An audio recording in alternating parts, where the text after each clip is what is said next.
ओम शांति। 20 सितंबर 2024 के ईश्वरीय महावाक्य पहले सुनते हैं। मुरली के मुख्य पॉइंट्स।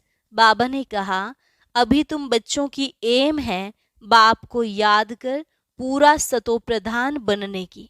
केवल सतो बनने की नहीं, तो पूरा सतो प्रधान बनने के लिए एक तो बाप को याद करना है, दूसरा फिर स्वीट होम को भी याद करना पड़े, क्योंकि अभी तुम घर जाएंगे। यह संगम युग है, सबसे सुहावना और कल्याणकारी युग। इस समय ही पुरुष और स्त्री दोनों उत्तम बनते हैं, इसलिए इसे पुरुषोत्तम युग भी कहेंगे। फिर बाबा ने कहा, तुम हो सच्चे सच्चे खुदाई खिदमतगार, तो बाप द्वारा पढ़कर तुम्हें फिर औरों को भी पढ़ाना चाहिए। इसके लिए यह बड़ी बड़ी यूनिवर्सिटीज खोलते जाओ। अब तुम्हें कलयुगी लोकलाज और कुल की मर्यादा छोड़नी पड़े। गृहस्थ व्यवहार में रहते खुद भी कमल फूल समान पवित्र रहना है और बच्चों को भी पतित होने से बचाना है। कुमार कुमारियां तो हैं ही पवित्र, उन्हें ऐसे गृहस्थ में नहीं जाना चाहिए जो फिर पवित्र होने का पुरुषार्थ करना पड़े। लास्ट में बाबा ने कहा, तुम बच्चों ने बहुत भक्ति की है, इसलिए अब उसका फल तुमको देने के लिए आया हूं। भक्ति का तो कितना विस्तार है, ज्ञान है बीज। यहाँ तुम सिर्फ अपने को आत्मा समझ मुझे याद करो, और कोई व्रत नेम आदि करने की दरकार नहीं। एक बाप की याद से ही तुमको सदगति मिल जाती है। और अब सुनते हैं महावाक्यों को विस्तार से। सार, मीठे बच्चे, तुम्हें बाप समान खुदाई खिदमतगार बनना है। संगम पर बाप आते हैं तुम बच्चों की खिदमत सेवा करने। प्रश्न, यह पुरुषोत्तम संगम युग ही सबसे सुहावना और कल्याणकारी है, कैसे? उत्तर, इसी समय तुम बच्चे स्त्री और पुरुष दोनों ही उत्तम बनते हो। यह संगम युग है ही कलयुग अंत और सतयुग आदि के बीच का समय।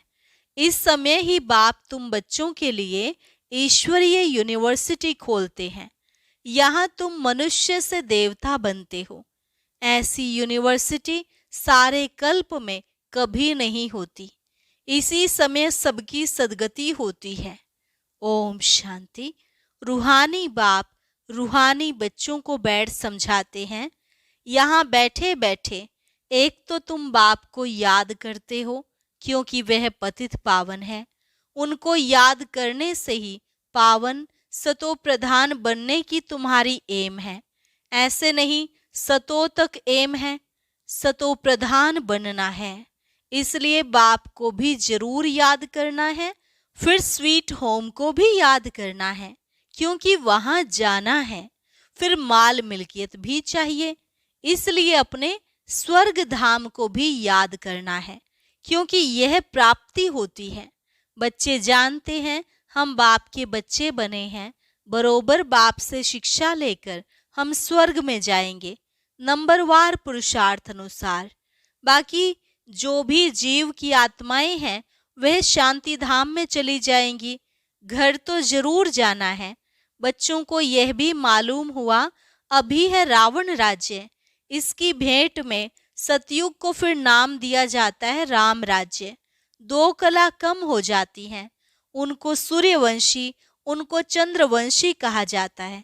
जैसे क्रिश्चियन की डायनेस्टी एक ही चलती है, वैसे यह भी है एक ही डायनेस्टी, परंतु उसमें सूर्यवंशी और चंद्रवंशी हैं। यह बातें कोई भी शास्त्रों में नहीं है। बाप बैठ समझाते हैं, जिसको ही ज्ञान अथवा नॉलेज कहा जाता है। स्वर्ग स्थापन हो गया, फिर नॉलेज की दरकार नहीं। यह नॉलेज बच्चों को पुरुषोत्तम संगम युग पर ही सिखलाई जाती है। तुम्हारे सेंटर्स पर व म्यूजियम में बहुत बड़े बड़े अक्षरों में जरूर लिखा हुआ हो कि बहनों और भाइयों, यह पुरुषोत्तम संगम युग है जो एक ही बार आता है। पुरुषोत्तम संगम युग का अर्थ भी नहीं समझते हैं, तो यह भी लिखना है कलयुग अंत और सतयुग आदि का संगम। तो संगम युग सबसे सुहावना कल्याणकारी हो जाता है। बाप भी कहते हैं मैं पुरुषोत्तम संगम युग पर ही आता हूँ। तो संगम युग का अर्थ भी समझाया है। वैशाल्य का अंत, शिवाल्य का आदि, इसको कहा जाता है पुरुषोत्तम संगम युग। यहाँ सब है विकारी, वहाँ सब है निर्विकारी। तो जरूर उत्तम तो निर्विकारी को कहेंगे ना। पुरुष और स्त्री दोनों उत्तम बनते हैं, इसलिए नाम ही है पुरुषोत्तम। इन बातों का बाप और तुम बच्चों के सिवाय किसको पता नहीं कि यह संगम युग है। किसके ख्याल में नहीं आता कि पुरुषोत्तम संगम युग कब होता है। अभी बाप आए हैं, वह है मनुष्य सृष्टि का बीज रूप। उनकी ही इतनी महिमा है। वह ज्ञान का सागर, आनंद का सागर, पतित पावन है। ज्ञान से सद्गति करते हैं। ऐसे तुम कभी नहीं कहेंगे कि भक्ति से सद्गति। ज्ञान से सद्गति होती है और सद्गति है ही सतयुग में। तो जरूर कलयुग का अंत और सतयुग आदि के संगम पर आएंगे। कितना क्लियर कर बाप समझाते हैं। नए भी आते हैं, हूबहू जैसे कल्प कल्प आए हैं, आते रहते हैं। राजधानी ऐसे ही स्थापन होनी है। तुम बच्चों को मालूम है हम खुदाई खिदमतगार सच्चे सच्चे ठहरे। एक को थोड़े ही पढ़ाएंगे, एक पढ़ते हैं, फिर इन द्वारा तुम पढ़कर औरों को पढ़ाते हो। इसलिए यहाँ यह बड़ी यूनिवर्सिटी खोलनी पड़ती है। सारी दुनिया में और कोई यूनिवर्सिटी है ही नहीं। ना कोई दुनिया में जानता है कि ईश्वरीय यूनिवर्सिटी भी होती है। अभी तुम बच्चे जानते हो, गीता का भगवान शिव आकर यह यूनिवर्सिटी खोलते हैं। नई दुनिया का मालिक देवी देवता बनाते हैं। इस समय आत्मा जो तमो प्रधान बन गई है, फिर उसको ही सतो प्रधान बनना है। इस समय सब तमो प्रधान है ना। भल कई कुमार भी पवित्र रहते हैं, कुमारियां भी पवित्र रहती हैं, सन्यासी भी पवित्र रहते हैं, परंतु आजकल वह पवित्रता नहीं है। पहले पहले जब आत्माएं आती हैं वह पवित्र रहती हैं, फिर अपवित्र बन जाती हैं। क्योंकि तुम जानते हो सतो प्रधान सतो रजो तमो से सबको पास होना होता है। अंत में सब तमो प्रधान बन जाते हैं। अभी बाप सम्मुख बैठ समझाते हैं। यह झाड़ तमो प्रधान जड़जड़ी भूत अवस्था को पाया हुआ है, पुराना हो गया है, तो जरूर इनका विनाश होना चाहिए। यह है वैरायटी धर्मों का झाड़। इसलिए बाप कहते हैं विराट लीला। कितना बड़ा बेहद का झाड़ है। वह तो जड़ झाड़ होते हैं, जो बीज डालो वह झाड़ निकलता है। यह फिर है वैरायटी धर्मों का वैरायटी चित्र। है सब मनुष्य, परंतु उनमें वैरायटी बहुत है, इसलिए विराट लीला कहा जाता है। सब धर्म कैसे नंबरवार आते हैं यह भी तुम जानते हो। सबको जाना है फिर आना है। यह ड्रामा बना हुआ है भी कुदरती ड्रामा। कुदरत यह है जो इतनी छोटी सी आत्मा अथवा परम आत्मा में कितना पार्ट भरा हुआ है। परम आत्मा को मिलाकर परमात्मा कहा जाता है। तुम उनको बाबा कहते हो क्योंकि सभी आत्माओं का वह सुप्रीम बाप है ना। बच्चे जानते हैं आत्मा ही सारा पार्ट बजाती है। मनुष्य यह नहीं जानते, वह तो कह देते आत्मा निर्लेप है। वास्तव में यह अक्षर रॉन्ग है। यह भी बड़े बड़े अक्षरों में लिख देना चाहिए, आत्मा निर्लेप नहीं है। आत्मा ही जैसे जैसे अच्छे व बुरे कर्म करती है तो ऐसा वह फल पाती है। बुरे संस्कारों से पतित बन पड़ती है, तब तो देवताओं के आगे जाकर उनकी महिमा गाते हैं। अभी तुमको 84 जन्मों का पता पड़ गया है और कोई भी मनुष्य नहीं जानता। तुम उनको 84 जन्म सिद्ध कर बतलाते हो तो कहते हैं क्या शास्त्र सब झूठे हैं? क्योंकि सुना है मनुष्य 84 लाख योनियां लेते हैं। अभी बाप बैठ समझाते हैं वास्तव में सर्वशास्त्रमयी शिरोमणि है ही गीता। बाप अभी हमको राजयोग सिखला रहे हैं। जो 5000 वर्ष पहले सिखलाया था। तुम जानते हो हम पवित्र थे, पवित्र गृहस्थ धर्म था। अभी इनको धर्म नहीं कहेंगे, अधर्मी बन पड़े हैं, अर्थात विकारी बन गए हैं। इस खेल को तुम बच्चे समझ गए हो। यह बेहद का ड्रामा है जो हर 5000 वर्ष बाद रिपीट होता रहता है। लाखों वर्ष की बात तो कोई समझ भी ना सके। यह तो जैसे कल की बात है। तुम शिवालय में थे, आज वेश्यालय में हो, फिर कल शिवालय में होंगे। सतयुग को कहा जाता है शिवालय, त्रेता को सैमी कहा जाता है। इतने वर्ष वहां रहेंगे, पुनर्जन्म में तो आना ही है। इनको कहा जाता है रावण राज्य।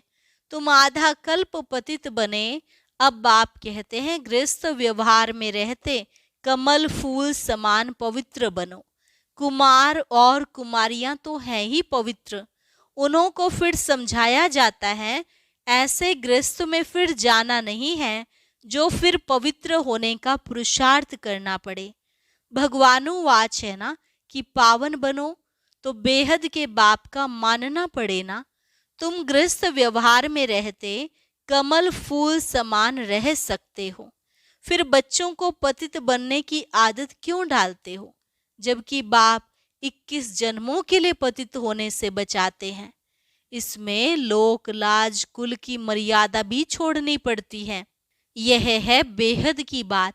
बैचलर्स कुमार तो सब धर्मों में बहुत रहते हैं, परंतु सेफ्टी से रहना जरा मुश्किल होता है। फिर भी रावण राज्य में रहते हैं ना। विलायत में भी ऐसे बहुत मनुष्य शादी नहीं करते हैं, फिर पिछाड़ी में कर लेते हैं कंपेनियनशिप के लिए, क्रिमिनल आई से नहीं करते हैं। ऐसे भी दुनिया में बहुत होते हैं, पूरी संभाल करते हैं।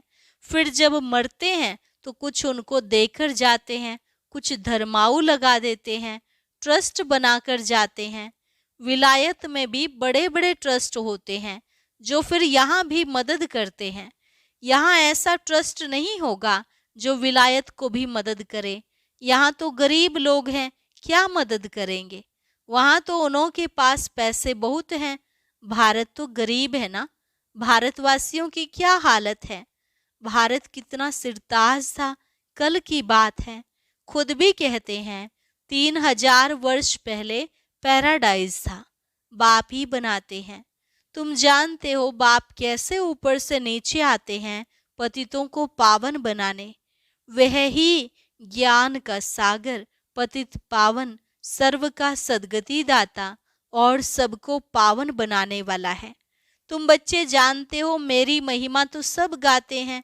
मैं यहाँ पतित दुनिया में ही आता हूँ तुमको पावन बनाने। तुम पावन बन जाते हो, फिर पहले पहले पावन दुनिया में आते हो, बहुत सुख उठाते हो, फिर रावण राज्य में गिरते हो।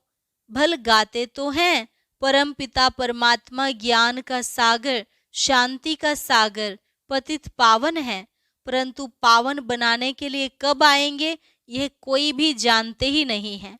बाप कहते हैं तुम मेरी महिमा करते हो ना, अब मैं आया हूँ, तुमको अपना परिचय दे रहा हूँ। मैं हर 5000 वर्ष के बाद इस पुरुषोत्तम संगम युग पर आता हूँ।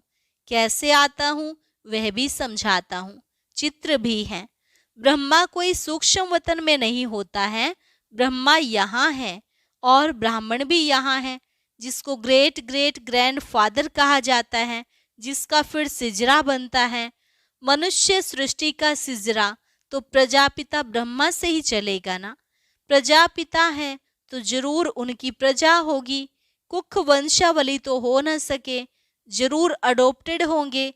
ग्रेट ग्रेट ग्रैंड फादर है तो जरूर अडोप्ट किया होगा। तुम सब अडोप्टेड बच्चे हो। अभी तुम ब्राह्मण बने हो, फिर तुमको देवता बनना है। शूद्र से ब्राह्मण, फिर ब्राह्मण से देवता। यह बाजोली का खेल है। विराट रूप का भी चित्र है ना। वहां से सबको यहाँ आना है जरूर। जब सब आ जाते हैं फिर क्रिएटर भी आते हैं। वह क्रिएटर डायरेक्टर हैं, एक्ट भी करते हैं। बाप कहते हैं हे आत्माएं, तुम मुझे जानते हो। तुम आत्माएं मेरे सब बच्चे हो ना। तुमने पहले सतयुग में शरीरधारी बन कितना अच्छा सुख का पार्ट बजाया। फिर 84 जन्मों बाद तुम कितना दुख में आ गए हो। ड्रामा के क्रिएटर, डायरेक्टर, प्रोड्यूसर होते हैं ना। यह है बेहद का ड्रामा। बेहद ड्रामा को कोई भी जानते नहीं है। भक्ति मार्ग में ऐसी ऐसी बातें बताते हैं जो मनुष्यों की बुद्धि में वही बैठ गई हैं। अब बाप कहते हैं, मीठे मीठे बच्चों, ये सब भक्ति मार्ग के शास्त्र हैं। भक्ति मार्ग की ढेर सामग्री है। जैसे बीज की सामग्री झाड़ है, इतने छोटे बीज से झाड़ कितना अथाह फैल जाता है। भक्ति का भी इतना विस्तार है।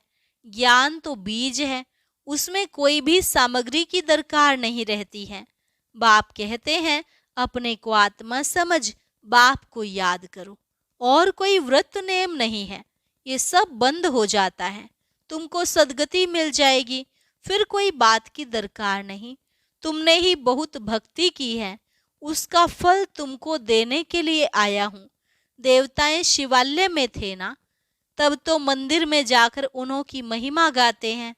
अब बाप समझाते हैं, मीठे मीठे बच्चों, मैंने 5000 वर्ष पहले तुमको समझाया था कि अपने को आत्मा समझो। देह के सब संबंध छोड़ मुझ एक बाप को याद करो, तो इस योग अग्नि से तुम्हारे पाप भस्म हो जाएंगे। बाप जो कुछ अभी समझाते हैं, कल्प कल्प समझाते आए हैं। गीता में भी कोई कोई अक्षर अच्छे हैं। मन मना भव अर्थात मुझे याद करो। शिव बाबा कहते, मैं यहाँ आया हूँ, किसके तन में आता हूँ वह भी बताता हूँ। ब्रह्मा द्वारा सब वेदों शास्त्रों का सार तुमको सुनाता हूँ। चित्र भी दिखाते हैं, परंतु अर्थ नहीं समझते। अभी तुम समझते हो शिव बाबा कैसे ब्रह्मा तन द्वारा सब शास्त्रों आदि का सार सुनाते हैं। 84 जन्मों के ड्रामा का राज भी तुमको समझाते हैं। इनके ही बहुत जन्मों के अंत में आता हूँ। यही फिर पहले नंबर का प्रिंस बनते हैं, फिर 84 जन्मों में आते हैं। अच्छा, मीठे मीठे सिकिलधे बच्चों प्रति मात पिता बाप दादा का याद प्यार और गुड मॉर्निंग। रूहानी बाप की रूहानी बच्चों को नमस्ते। रूहानी बच्चों की रूहानी बाप दादा को नमस्ते नमस्ते, गुड मॉर्निंग। धारणा के लिए मुख्य सार। पहली पॉइंट, इस रावण राज्य में रहते पतित लोक लाज कुल की मर्यादा को छोड़ बेहद बाप की बात माननी है। गृहस्थ व्यवहार में कमल फूल समान रहना है। इस वैरायटी विराट लीला को अच्छी तरह समझना है। इसमें पार्ट बजाने वाली आत्मा निर्लेप नहीं, अच्छे बुरे कर्म करती और उसका फल पाती है। इस राज को समझकर श्रेष्ठ कर्म करने हैं। वरदान, बाप के संस्कारों को अपने ओरिजिनल संस्कार बनाने वाले शुभ भावना शुभ कामना धारी भव। बाप के संस्कारों को अपने ओरिजिनल संस्कार बनाने वाले शुभ भावना शुभ कामना धारी भव। अभी तक कई बच्चों में फीलिंग के, किनारा करने के, पर चिंतन करने व सुनने के भिन्न भिन्न संस्कार हैं, जिन्हें कह देते हो कि क्या करें, मेरे ये संस्कार हैं। ये मेरा शब्द ही पुरुषार्थ में ढीला करता है। यह रावण की चीज है, मेरी नहीं। लेकिन जो बाप के संस्कार हैं वही ब्राह्मणों के ओरिजिनल संस्कार हैं। वे संस्कार हैं विश्व कल्याणकारी, शुभ चिंतनधारी, सबके प्रति शुभ भावना शुभ कामना धारी। स्लोगन, जिनमें समर्थी है वही सर्व शक्तियों के खजाने का अधिकारी है। ओम शांति। कुछ नए भाई बहनों को अक्सर मुरली में आने वाली कहानियों के बारे में मालूम नहीं होता, जिनमें ज़्यादातर हमारे ही यादगार होते हैं। तो उन्हीं में से एक कहानी आज हम सुनेंगे। उसके लिए ऊपर दिए गए बॉक्स पर क्लिक करें।